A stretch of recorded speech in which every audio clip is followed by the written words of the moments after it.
سلام تماشابینان گرامی، خلاصه خبرهای مهم 8 ماه تاجیکستان و منطقه را از پایگاه خبری بامداد برایتان پیشکش میکنیم. شروع میکنیم از یک نگاه کوتاه به سرخط خبر مهم روز در این برنامه.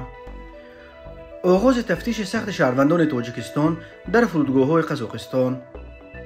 هلاکت دست کم 6 نفر بر اثر سیل‌های روزهای 5 و 6 ماه در تاجیکستان.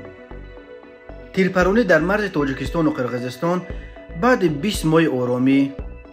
سازمان ملل پیشنهاد رستم امامعلی را یک دلانه قبول کرد. پتنت نداشت حکم اخراج گنجالوف پدر 9 فرزند از نوسیبیرسک روسیه. و اکنون تفصیلات خبرها. روز 7 ماه سال 2024 بر اثر تیراندازی مرزبانان قرقیز ساکن 34 ساله نویه جبار رسولوف معلم فن تاریخ مکتب رقم 4 عالمجان عبداللهیف تیر خورده است. تیرپرانی نیمه اول روز 7 ماه بین ساعت‌های 11 تا 11:20 به وقت دوشنبه در مرز بین نویه جبار رسولوف ولایت سوخت و نویه لیلک نویه بادکند قرقیزستان رخ داده است. فرضیه طرف‌ها درباره این دو از هم جدا فرق می‌کنند. بنا به گزارش مرکز مطبوعات قشون‌های سرحدی کمیته دولتی امنیت ملی جمهوری تاجیکستان 7 ماه سال 2024 ساعت 11:00 به وقت محلی شهروند جمهوری تاجیکستان عبداللهیف عالمجان سال تولدش 1990 ملتش ازبک معلم فن تاریخ مکتب میانی رقم 4 نویه جبار رسولوف با مقصد روشنی انداختن به قضیه و سرنوشت پسر نابالغش خواننده مکتب میانه نامبرده عبداللهیف رمضان که در خط سرحد دولتی بازداشت شده بود نیت داشت تا با نظامیان قرقیز در دهه سلوکته مراجعت کند.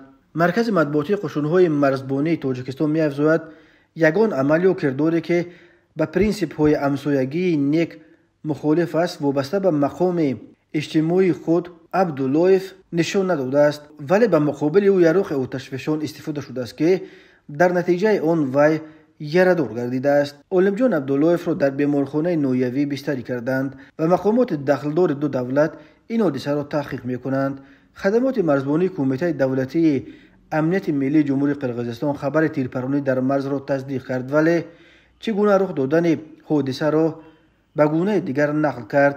بنا به فرضیه مرزبانان قرقیز تقریبا ساعت 12:20 به وقت بیشکک یا 11:20 به وقت دوشنبه در نزدیکی دهه بوسوگوی نویه لیلک ولایت بادکند مرزبانان قرقیزستان چوپان‌های شهروند تاجیکستان را دیدند که چاروای خود را 300 متر دورتر از خط مرز در داخل قلمرو قرقیزستان چرانیده ایستادند. شهروندان تاجیکستان طلب مرزبانها در مورد ترک قلمرو قرقیزستان را اجرا نکردند و بالای این به طرف مرزبانان سنگ پرتافتند. یکی از چوپانها به طرف مرزبانان قرقیزستان 3 تیرم خالی کرد. با مقصد پیشگیری از تشدید وضع مرزبانان قرقیزستان به طرف هوا چند تیر آگاه کننده زدند و بعد این چوپانها به طرف قلمرو تاجیکستان فرار کردند. از مرزبانان قرقیزستان کسی آسیب ندیده است. مرزبانان قرقیز در اطلاع خود می‌افزایند که بنا به معلومات تصدیق نشده یک شهروند تاجیکستان از پایش تیر خورده است، ولی در کدام شرایط کی و چگونه تیر خوردن او روشن نیست، چون که کارمندان مقامات حفظ حقوق تاجیکستان تنها عکس او را پیشکش کردند. هر دو طرف تاکید کردند که در حال حاضر وضع در مرز تاجیکستان و قرقیزستان آرام بوده وضعیت در مرز تحت نظارت قرار دارد. خبرها درباره تیرپرانی نو در مرز تاجیکستان و قرقیزستان در حالی است که در این مرز از تیر ماه سال 2022 به این طرف آرامی نسبی حکمفرما بوده و طرفها حتی به انجام مذاکرات مسائل مرزی و به امضای سازشنامه نهایی تیاری می‌دیدند. تا امروز از 987 از 6 کیلومتر مرز تاجیکستان و قرقیزستان 929 کیلومترش معین کرده شده. همگی 58 کیلومتر دیگر این مرز معین نشده باقی مانده است. این در حالی است که همگی یک سال قبل تنها چیز بیشتر از 600 کیلومتر مرز این دو کشور معین شده بود. در سالهای 2021 و 2022 در نتیجه زدخوردهای مسلحانه در مرز دو کشور نزدیک 200 نفر کشته شده، بیش از 700 نفر از هر دو جانب زخمی شدند. قرقیزستان از ماه سال 2021 مرزش را با تاجیکستان پورا بست. در اول مبارزه با کرونا ویروس همچون بهانه رسمی بستن مرز گفته میشد، ولی بعد که خطر کرونا ویروس از بین رفت ولی مرز همانو بسته باقی میماند. رهبران قرقیزستان چندین بار گفتند که مرز با تاجیکستان تنها بعد پوره حل شدن مشکلات مرزی با این کشور گشوده خواهد شد. وزارت کارهای خارجه تاجیکستان روز 7 مای سال 2024 با نشر یک خبر ویژه شهروندان را از تقویت چاره‌های امنیتی در فرودگاه‌های بین المللی قزاقستان و شروع تفتیش موشکافانه شهروندان تاجیکستان خبردار کرد. در این اطلاعیه چنین گفته می شود در رابطه با تطبیق شوی چاره‌های پرزور امنیتی در فرودگاه‌های بین المللی جمهوری قزاقستان، وزارت کارهای خارجه به شهروندان تاجیکستان توصیه می‌دهد که پیش از سفر به قزاقستان حجت‌های ضروری را با خود داشته باشند.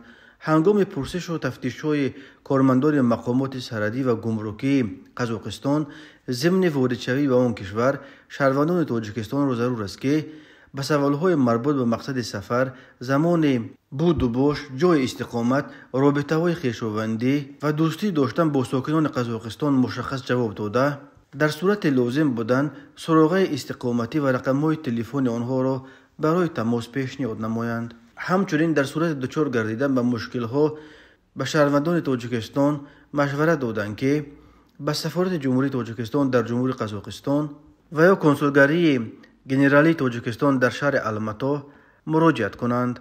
وزارت کارهای خارجه تاجیکستان تاکید کرده است که میان مقامات دخلدار تاجیکستان و قزاقستان همکاری زیست و سازنده ادامه می‌یابد.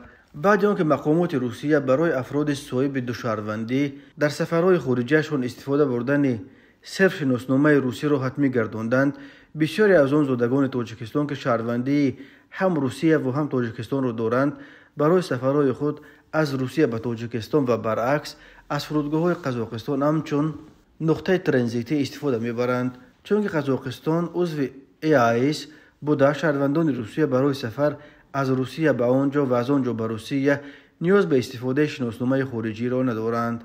اما سبب دیگر و جدی‌تر شدیدتر شدن تفتیش شهروندان تاجیکستان می‌تواند حمله خونین تروریستی روز 22 مارس سال 2024 در کنار مسکو هم باشد که 145 کشته به جا گذاشت و اکثر متهمانش از جمله همه 4 متهم اساسی از تاجیکستانند.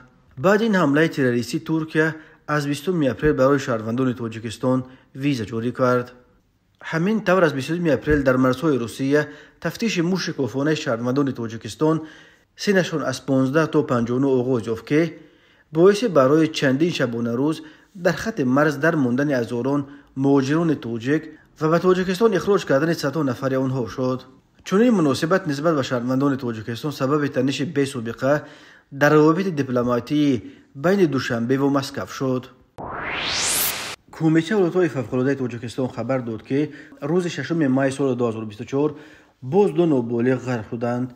به این ترتیب شماره هلاک شدگان بر اثر آفت‌های طبیعی که روزهای 5 و 6 مای بالای ساکنان تاجیکستان فرو ریختند به 6 نفر رسید. همه این 6 قربانی آفت‌های طبیعی در آب‌های سیل و در دریاها غرق شدند. بنا به اطلاع کمیته ولایت‌های فوق‌العاده 6 مای سال 2024 تقریباً ساعت 17:10 یک ساکن 9 ساله دهه حقیقت جماعت دهات گلستان در کنار شهر وحدت هنگام چارواچرانی به دریای ایلوق سرازیر شد و غرق گردید. جستجوی جسد او ادامه دارد. حادثه دوم در جنوب کشور رخ داد. یک دختر 16 ساله از دهه قزلیلتوس جماعت دهات مدنیت نویه جلالالدین رومی در رود شور غرق گردید. در عین زمان نجات دهندگان ریاست ولایت‌های فوق‌العاده ولایت ختلان جسد او را می‌جویند. همین طور روز 5 مای سال 2024 یک ساکن 47 ساله دهه پتوف تئات شغنوی نویه خوولینگ به دریای یوخسو افتاده غرق شد. جسد این مرد از جانب ساکنان پیدا و به خویشاوندانش سپرده شد. حادثه دیگر ناخوش در حدود سیوفر که جماعت دیوت شغنوی نویه خوولینگ رخ داد. یک ساکن 37 ساله دهه هنگام چارواچرانی از کوه سرازیر شده با جراحت‌های زیاد در بیمارستان بستری کرده شده است. صبح 5 مای تقریبا ساعت 4:50 در دهه گلباغ جماعت چارباغ نویه ورزاب سیل شدید آمد. چندین اولی و رای دهه را زیر کرد. متاسفانه 2 زن ساکن دهه که یکی 40 و دومی 67 سال داشتند قربان این آفت طبیعی گردیده جان خود را از دست دادند. همین طور نیمه دوم روز 5 مای سال 2024 تقریبا ساعت 17:30 هنگام چرانیدن چاروا در چراگاه دهه یک دختر 20 ساله ساکن دهه بادامزار جماعت دهات گل سرخ شهر استرافشان ولایت سوخت در سیل هلاک شد. جسد او را کارمندان شعبه ولایت‌های فوق‌العاده استرافشان پیدا کرده به مقامات دخلدار سپردند.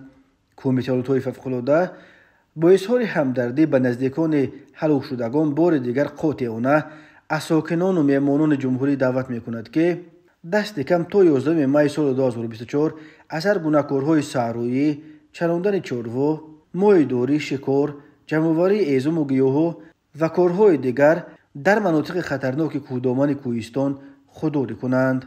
از والدان دعوت کرده می شود که به خصوص بچه‌های نابالغ را به نظارت نگذارند و آنها را در آب و هوای نامساعد برای انجام کارهای خطرناک جلب نکنند.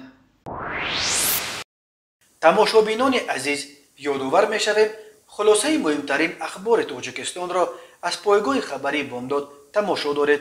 برنامه را ادامه می دهیم.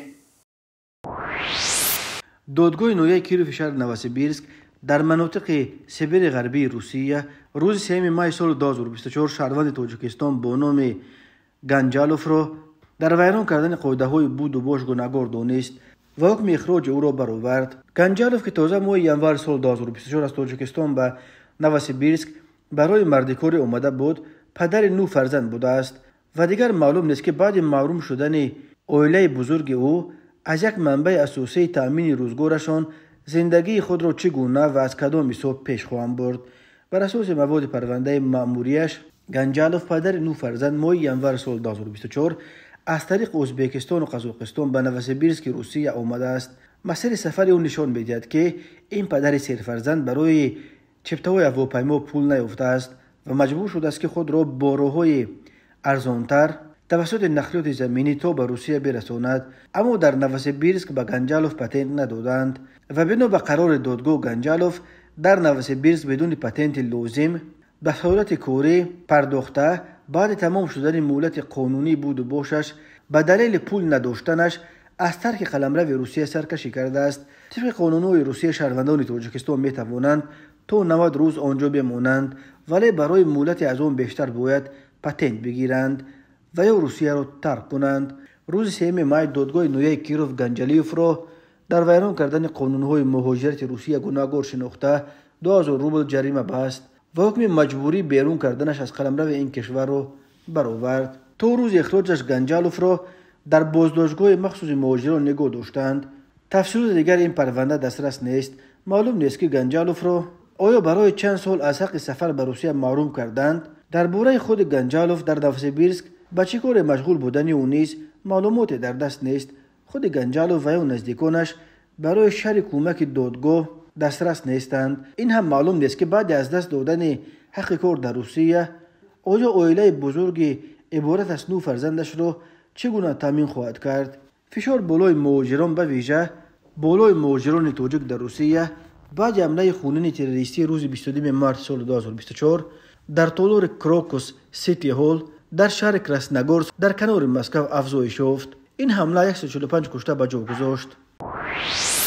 مجمع عمومی سازمان ملل متحد روز 7 مای سال 2024 با اتفاق آرا از پیشنهاد رستم امامعلی پرزیدنت اتحادیه فوتبال آسیای مرکزی پشتیبانی کرده 25 مای را روز جهانی فوتبال اعلام کرد. سامانه وزارت کارهای خارجه تاجیکستان خبر داد که روز 7 مای سال 2024 ضمن جلسه 80 اجلاس 78 مجمع عمومی سازمان ملل قطعنامه روز جهانی فوتبال که از جانب جمهوری تاجیکستان پیشنهاد بحرین و دولت لیبیا تهیه و پیشبرد شده بود با اتفاق آرا قبول گردید. همین طریق جامعه جهانی تشبث نخستین پرزیدنت فدراسیون فوتبال جمهوری تاجیکستان رستم امامعلی را عاید به اعلان روز بین المللی فوتبال در جهان با اتفاق آرا پذیرفت.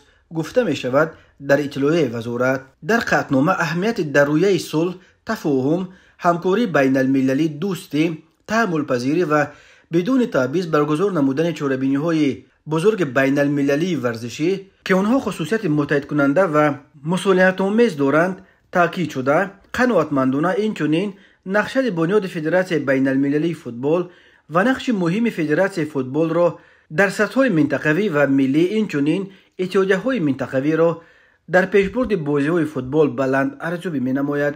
اینچنین مجمع عمومی سازمان ملل قرار قبول کرد که روز 25 می همچون روز جهانی فوتبال اعلام کرده شود، زیرا سال 2024 صد سالگی اولین مسابقه بین المللی فوتبال که در بازی‌های تابستانه المپیک سال 1924 در شهر پاریس برگزار گردیده بود جشن گرفته می شود. وزارت خارجه تاجیکستان گفت از سوی مجمع عمومی سازمان ملل پذیرفته شدن نخستین تشبث بین المللی رستم امامعلی بار دیگر شهادت از آن می‌دهد که جامعه جهانی نقش بارز تاجیکستان را همچون کشور پیشبرنده اصولهای طرز حیات سالم و وسعت‌دهنده همکاری‌های بین المللی ورزشی جهت عمومی گرداندن آن در عرصه بین المللی مهم خوانده به تشبث و اقدام‌های ما اعتماد و باوری کامل دارد. یادآور می‌شویم رئیس مجلس ملی پالات بالای پارلمان تاجیکستان و شهردار دوشنبه رستم امامعلی که همزمان پرزیدنت فدراسیون فوتبال تاجیکستان و پرزیدنت اتحادیه فوتبال آسیای مرکزی نیز هست، روز 9 فوریه سال 2024 با نشر یک مراجعتنامه ویدیویی به سازمان ملل متحد پیشنهاد کرد که نقش فوتبال را در سطح جهانی اعتراف نموده تاریخ قبول قطعنامه مخصوص مجمع عمومی سازمان ملل یک روز را رسما روز جهانی فوتبال اعلام کنند. تماشابینان عزیز و گرامی، این بود مرور به خلاصه چند خبر مهم امروز تاجیکستان. خبر و گزارش‌های بیشتر از تاجیکستان و درباره تاجیکستان و اطراف آن را در سامانه پایگاه خبری بامداد در این نشانه پیگیری نمایید: www.bomdad.com. خوش باشید.